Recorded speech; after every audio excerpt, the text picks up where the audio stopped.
श्री स्वामी समर्थ. जय जय स्वामी समर्थ. स्वामींचं नाव घेऊन मी आजच्या ह्या नवीन व्हिडिओला सुरुवात करते.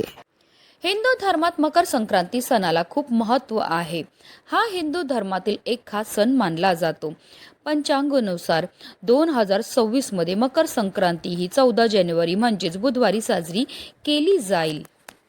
नवीन वर्षाचा हा पहिला सण सूर्यदेवाला समर्पित आहे. या दिवशी सूर्यदेव शनीच्या राशीत म्हणजेच मकर राशीत प्रवेश करतात. यालाच मकर संक्रांती असे म्हटले जाते.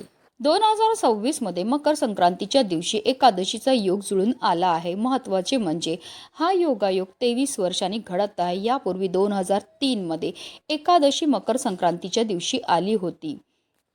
षटतिला म्हणजे 6 प्रकारचे तिळांचा वापर करणे, स्नान, खाणे, दान, तर्पण, हवन आणि पूजा.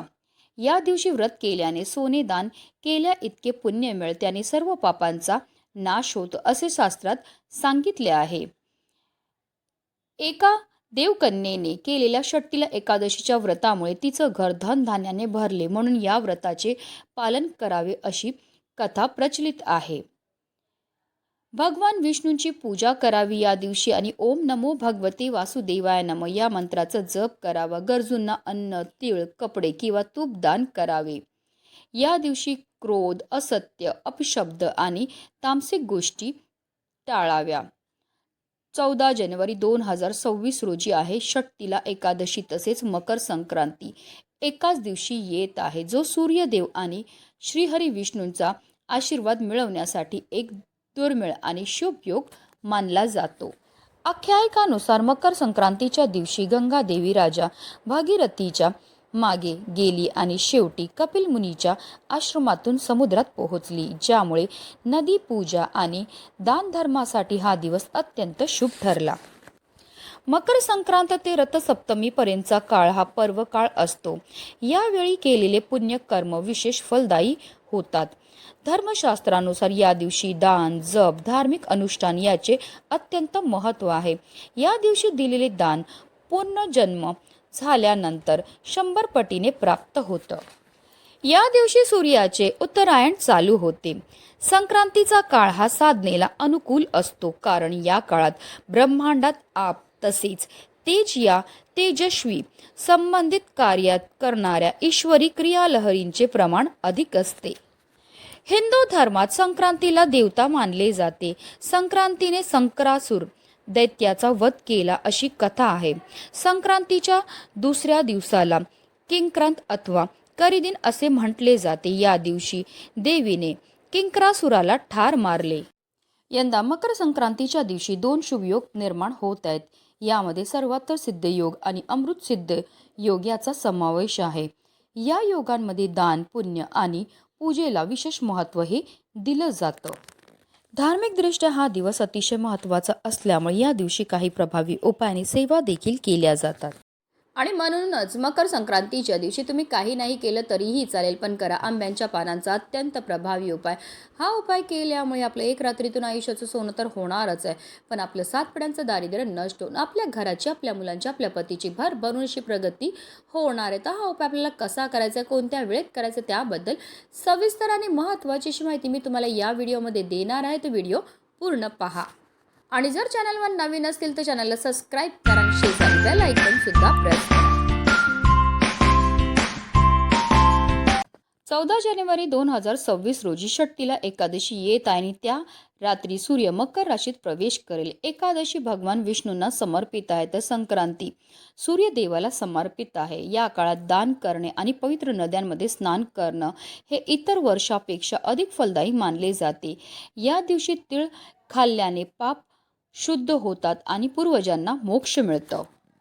हिंदू धर्म ग्रंथांमध्ये मकर संक्रांतीला तिळाचे लाडू आणि खिचडी खाण्याचा सल्ला दिला जातो. पण षटतिला एकादशीचं व्रत हे मकर संक्रांतीला आल्यामुळे जे व्यक्ती उपवास करत असतील त्यांनी चुकून धान्याचं सेवन हे करायचं नाहीये. त्यांनी व्रत करायचं आणि दुसऱ्या दिवशी पारण वेळाच्या वेळेस आपल्याला व्रत हे सोडायचं आहे.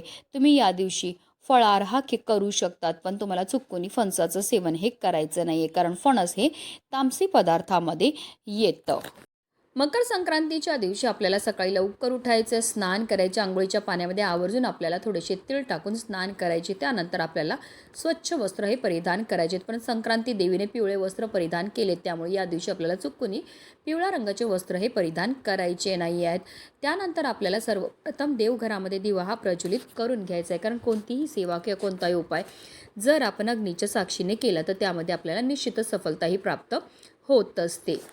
आता आपल्याला एक तांब्याचा कळश घ्यायचा, त्यामध्ये शुद्ध पिण्याचं पाणी भरून घ्यायचं. त्या पाण्यामध्ये आपल्याला थोडेसे काळे तीळ टाकायचे, ती गुळाचा खडा टाकायचा, एक लाल फूल टाकायचं आहे आणि असं हे जल जे आहे ते आपल्याला सूर्यदेवांना अर्पण करायचं. जल अर्पण करताना ओम सूर्यदेवाय नमः, ओम आदित्याय नमः या मंत्राचा जप करायचा. यामुळे आपल्याला सूर्यदेवांची कृपाही होत असते. आता आपल्याला संक्रांतीच्या दिवशी आवर्जून आपल्या मुख्य प्रवेशद्वारसुद्धा स्वच्छ करून घ्यायचं आहे. उंबरठ्यावर आपल्याला पाणी शिंपडून घ्यायचं आहे. तांब्याचा कळश घ्या, त्यामध्ये शुद्ध पिण्याचं पाणी भरून घ्या, त्यामध्ये थोडीशी हळद टाकायची आणि असं हे जल जे आहे ते आपले मुख्य प्रवेशद्वारावर, उंबरठ्याच्या बाहेर आणि उंबरठ्यावर शिंपडून घ्यायचं आणि स्वच्छ कपड्याने पुसून घ्यायचं. त्याचबरोबर उंबरठ्यावर आपल्याला हळदीचं लेपनसुद्धा करून घ्यायचं आहे. माता लक्ष्मीच्या पावलांची रांगोळीसुद्धा आपल्याला काढायची. आता हे तुम्ही कुंकवाने काढू शकतात किंवा रांगोळीने काढली तरीही चालणार आहे. त्याचबरोबर आवर्जून आपली फरशीसुद्धा आपल्याला पुसून घ्यायची आहे. पाण्यामध्ये थोडंसं गोमूत्र आणि हळद टाकून आपल्याला आपल्या घराची फरशीही साफ करायची आहे, कारण धुळीच्या रूपामध्ये सुद्धा जी असते नकारात्मकता ती आपल्याला घरातनं दूर करायची आहे. त्यानंतर आपल्याला हे आंब्यांच्या पानांचा प्रभावी उपाय जो आहे तो करायचा आहे, कारण आंब्याच्या झाडांना साक्षात महादेवांनी वरदान दिले की ज्या घरामध्ये आंब्यापासून किंवा आंब्याच्या पानांपासून काही उपाय किंवा सेवा केल्या जातील त्या घरावर विशेषतः माता लक्ष्मीची कृपाही होणार आहे.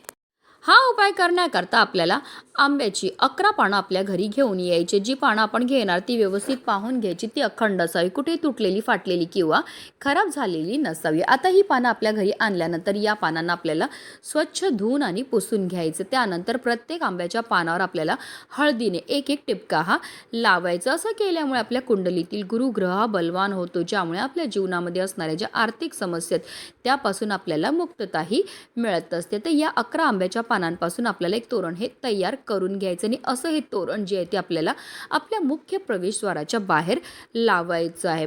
आंब्याच्या पानांचं तोरण आपल्या मुख्य प्रवेशद्वारावर लावल्यामुळे आपल्या घरामध्ये जो पण व्यक्ती प्रवेश करतो त्याच्यासोबत केवळ सकारात्मकताच प्रवेश करते. तसेच आंबा हे बजरंगबलीचं सुद्धा विशेष आवडीचं फळ आहे आणि जेव्हा पण आपण आंब्याच्या पानांपासून किंवा आंब्यापासून काही उपाय करतो तर त्यामुळे त्या घरावर विशेषतः बजरंगबलीची कृपाही होत असते. उपाय अतिशय साधा आहे, पण याचा प्रभाव एवढा मोठा आहे की हा उपाय केल्यामुळे आपलं एक रात्रीतून आयुष्याचं सोनं तर होणारच आहे, पण आपलं 7 पिढ्यांचं दारिद्र्य नष्ट होऊन आपल्या घरामध्ये अखंड माता लक्ष्मीचं आगमन हे होणार आहे. म्हणूनच व्हिडिओ जास्तीत जास्त लोकांपर्यंत शेअर करा, जेणेकरून प्रत्येकाच्या आयुष्याचं कल्याण हो, हीच मनामध्ये इच्छा. श्री स्वामी समर्थ. जय जय स्वामी समर्थ.